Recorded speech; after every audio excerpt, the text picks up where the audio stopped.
맷 리브스 감독의 더 배트맨이 도착했습니다. 저도 마찬가지지만 아마도 이 영화는 정말 많은 분들이 기대하셨을 것이라 생각됩니다. 우선 올해 첫 번째 히어로물이었고요. 또한 제 생각이지만 배트맨이라는 캐릭터는 마블의 스파이더맨만큼이나 여러 히어로들 중 특히 많은 분들이 좋아하시는 캐릭터라고 생각이 되거든요. 두 히어로를 중심으로 한 시리즈들이 굉장히 많이 나왔다는 것이 아마도 그에 대한 근거가 될 수 있을 것 같습니다. 고백을 먼저 드리자면 저는 지금까지 맷 리브스 감독의 영화는 단 한 편도 만나지 못했습니다. 그래서 이번 리뷰에서는 감독의 세계관을 아우르는 이야기는 조금 힘들 것 같습니다. 주인공인 로버트 패틴슨의 경우에도 제가 평소에 많이 관심을 갖고 있는 배우는 아니었는데요. 더 배트맨을 보고 나서 저는 이 배우가 꽤 좋아졌습니다. 이렇게 다소 내성적인 브루스 웨인도 상당히 매력있다라는 생각이 들더라고요. 물론 이것은 로버트 패틴슨의 좋은 연기 때문이겠죠. TMI를 두 가지만 말씀드리면 저에게 로버트 패틴슨이 주연을 맡은 최고의 영화는 사프디 형제의 굿타임이었습니다. 게다가 동생인 베니 사프디는 폴 토마스 앤더슨의 근작 리쿠리시 피자에서 시장 선거에 출마하려는 동성애자 후보 역할로 출연하기도 했었죠.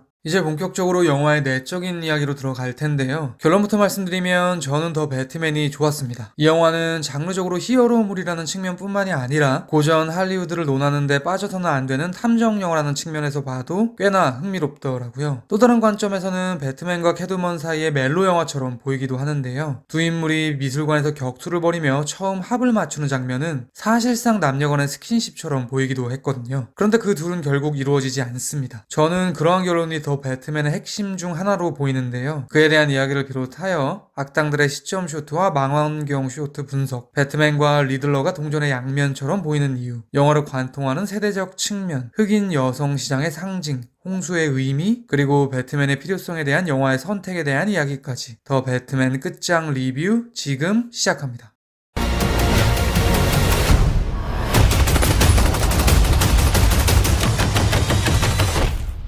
I'm vengeance.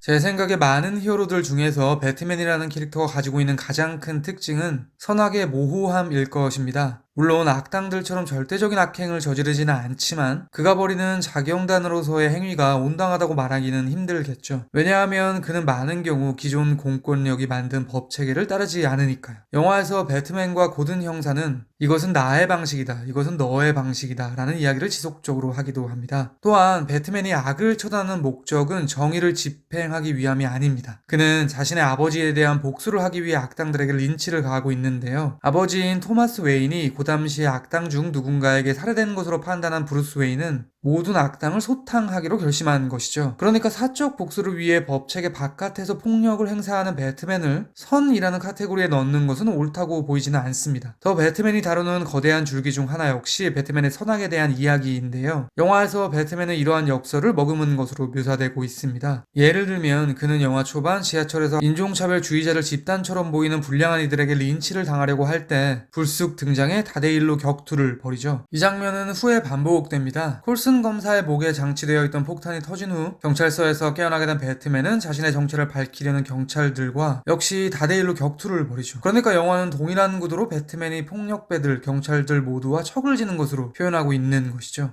또한 배트맨이 악당들의 시점 쇼트로 등장하는 방식이 상당히 흥미로운데요. 그는 정의의 사도나 히어로처럼 나타나지 않습니다. 마치 저승사자처럼 어둠 속에서 혹은 저 멀리 어딘가에서 서서히 상대를 옥죄듯이 다가오죠. 앞서 말씀드린 동양인이 폭행을 당하는 장면 직전에 고담에서 크고 작은 악행을 저지르는 많은 강도들이 골목의 어스름한 그림자를 주시하면서 공포에 휩싸이는 듯한 묘사가 있는데요. 그들이 두려워하는 것은 공권력이나 선한 히어로가 아니라 자신을 응징할 거대한 폭력인 것입니다. 이것이 제가 보기에 가장 멋지게 표현되는 장면이 바로 펭귄의 시점 쇼트일 것 같습니다. 배트맨과 카체이싱을 벌이는 펭귄의 차는 전복됩니다. 펭귄이 룸미러를 통해서 그리고 뒤집어진 차 안에서 목도하던 배트맨의 모습은 두 가지입니다. 불길을 뚫고 나오는 배트카와 그 차에서 내려서 날개를 펄럭이며 저 멀리서 걸어오는 배트맨의 모습. 이 순간에 배트맨은 지옥의 사자라는 말이 더욱 잘 어울리겠죠. 이렇게 선악의 아이러니는 말씀드린 것처럼 배트맨이라는 한 인물에게 어려있기도 하지만 배트맨과 리들러 두 인물을 비교해보는 것으로도 설명 가능할 것 같습니다. 결론부터 말씀드리면 저에게 배트맨과 리들러는 사실상 동전의 양면처럼 보이는 거예요. 우선 두 인물 모두 가면 뒤에서 행동하는 사람들이죠. 무엇보다 그들을 추동하는 동력은 복수라는 이름으로 동일합니다. 언급드렸듯 배트맨은 아버지에 대한 복수로 폭력을 행사한다면 리들러는 자신 같은 아웃사이더를 더욱 고립시키는 사회 지도층 혹은 그 사회 자체에 대한 복수를 위해 폭력을 자행하고 있으니까요. 영화에서는 형식적으로도 두 인물 사이의 교집합을 형성시키고 있는데요. 망원경을 이용한 시점 쇼트가 그것입니다. 영화 초반 시장의 집을 관찰하는 망원경의 시선이 등장합니다. 그 주체가 누구였는지 특정 지어지지는 않지만 제 생각에는 리들러인 것 같습니다. 살인을 저지르기 전에 저택 안을 관찰한 것이었겠죠. 이러한 망원경의 시선은 후에 반복되는데요. 배트맨이 셀리나의 집을 관찰할 때 이때의 망원경의 시점의 주체는 브루스 웨인으로 드러납니다. 저는 이 두 시선이 등호로 묶일 수 있다고 생각하는 거예요.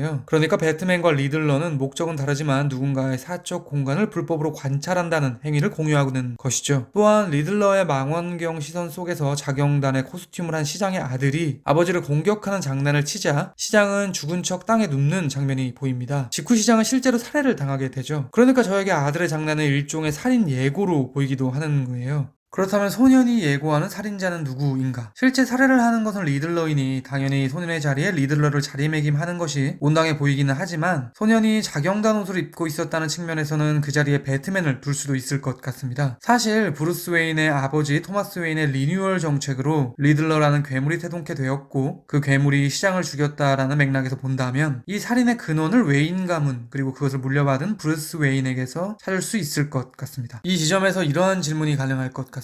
그렇다면 더 배트맨은 배트맨이라는 히어로의 존재에 동의를 하는 것일까? 반대를 하는 것일까? 혹은 질문만 던지고 영화를 끝내는 것일까? 그에 대한 저의 의견은 영화 속 세대에 대한 이야기를 경유해서 챕터 2에서 이어가도록 하겠습니다.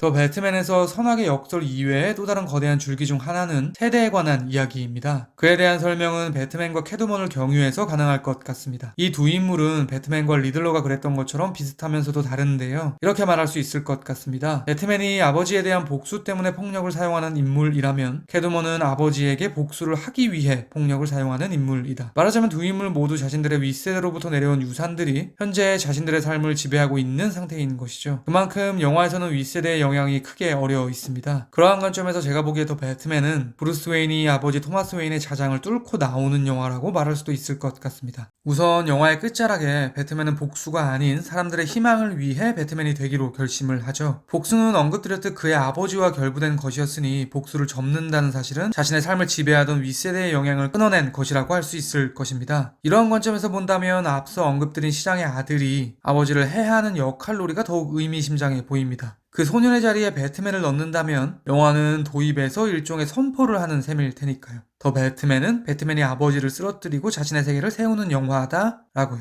이뿐만 아니라 배트맨은 떠나는 캐트우먼을 붙잡지 않는데요. 저는 이것이 이 영화의 주제와 맞닿는 선택처럼 보이는 거예요. 브루스 웨인의 아버지 토마스 웨인과 캐트우먼의 아버지 팔코네 사이에는 묘한 인연이 있습니다. 토마스 웨인이 가족을 지키기 위한다는 명분으로 팔코네와 실수로 결탁을 하게 되면서 기자 살인사건이 일어나게 되죠. 또한 그 사건이 원인으로 밝혀지진 않았지만 토마스 웨인은 살해를 당하게 되고 리뉴얼 프로젝트는 악인들의 작은 세탁에 해방구가 되면서 고 당시는 타락하게 됩니다. 캐트우먼은 배트맨에게 이렇게 제안하죠. 나와 함께 이곳을 떠나서 부자들의 돈을 터는 일이나 하지 않을래? 라고요. 저에게 이것은 결국 그들의 아버지들인 토마스와 팔코네가 행했던 야합의 변주처럼 보이는 거예요. 그러니까 배트맨이 그 제안을 뿌리치고 두 오토바이가 다른 길을 향한다는 것은 아버지, 말하자면 윗세대의 실수로 반복하지 않겠다는 의미가 담겨 있는 것이죠. 이쯤 되면 챕터 1의 마지막에 제가 드렸던 질문의 답을 어느 정도 눈치채셨을 것 같은데요. 그러니까 저에게 더 배트맨은 배트맨의 존재가 필요하다고 말하는 영화로 보이는 거예요. 그에 대한 다른 이유를 한 가지 더 말씀드리겠습니다. 그 당시의 다음 시장은 흑인 여성 시장입니다. 셀리나는 자신의 친구의 죽음에 아무도 관심을 갖지 않는 그 당시에 대해 이렇게 이야기를 하죠. 이 도시는 잘 사는 백인 남성들만 기억하는 도시다라고요. 그러니까 그 당시에 어려있는 인종적, 성적 차별에 대해 넌지시 언급을 한 것일 텐데요. 그러한 관점에서 흑인 여성 시장은 그 모든 것을 전복하는 인물인 것입니다. 말하자면 더 배트맨은 새 시대를 지지하고 있는 것이고, 그녀가 홍수 속에서 머뭇거림 끝에 결국 배트맨의 도움의 손길을 허락한다는 측면에서 그 새로운 시대의 교두보는 배트맨이어야 한다고 말하고 있는 것처럼 보이는 것이죠. 특히 배트맨이 섬광탄 같은 것을 들고 물길을 거슬러 사람들을 인도하는 장면은 개인적으로 신화적으로까지 보이기도 하더라고요. 왜냐하면 저에게 물이라는 것은 비틀린 형태의 정화처럼 보였거든요. 물론 리들러의 입장에서 말이죠. 그러니까 방파제를 폭파시켜 고담시를 물로 잠기게 한다는 것은 마치 노아의 방주처럼 이 썩어 문드러진 죄악의 도시를 정화시키겠다는 의미를 갖는 것처럼 보이는 거예요. 그러한 리들러의 물을 배트맨이 마치 횃불처럼 보이는 섬광탄을 들고 헤쳐나간다는 지점에서 물과 불이 대조를 이루면서 배트맨이 리들러 방식을 거부하는 것처럼 느껴지더라고요. 더 배트맨은 영화가 섹시하기도 하고 고전적이고 우아한 측면도 있는 히어로 영화였고요. 이 영화를 관람한 직후 문득 마블의 근작 스파이더맨 노 웨이 홈을 떠올려 봤는데요. 물론 노 웨이 홈 역시 좋은 영화지만 왠지 모르게 더 배트맨에 비해 다소 유아틱한 느낌이 들기도 하더라고요. 더 배트맨에 대한 제 별점은 별 3개 반이고요. 한 줄 평은 다음과 같습니다. 리뉴얼로 부여된 배트맨의 필요성과 정당성. 지금까지 더 배트맨에 대한 헐거운 리뷰였습니다. 제가 100% 확답을 드리지는 못하겠지만 아마도 다음 리뷰는 지금 보여드릴 이 영화가 되지 않을까 싶습니다. 들어주셔서 감사합니다.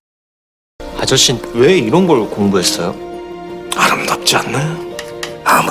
아무리 봐도 기가 막힌단 말이지. 네가 다